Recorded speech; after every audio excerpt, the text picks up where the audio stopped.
नमस्कार, मी प्रज्ञा आणि डे 8मध्ये तुमचं खूप खूप स्वागत. सकाळची सुरुवात माझी आईनं उठवल्यापासून आधी लेपाटं धुतलं, त्याच्यानंतर आम्ही गॅस आणायला गेलो.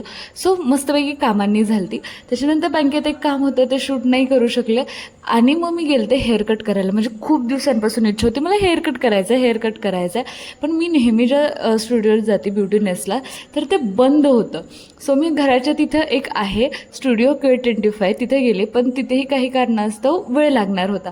मग मी थोडा वेळ मेडिकलला आले, मेडिकलवर थांबले.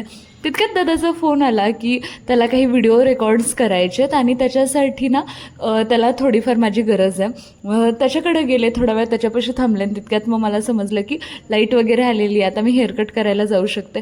मग मी हेअरकट करायला गेले.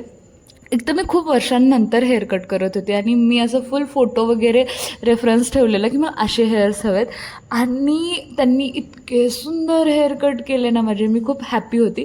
त्याच्यानंतर आम्ही गेलो नारायणपूरवरनं जेव्हा जाऊन आलो, त्याच्यानंतर मस्तपैकी भेळ खाल्ली आणि हा आजचा दिवस इथेच संपतो. मी तर फार हॅपी होते.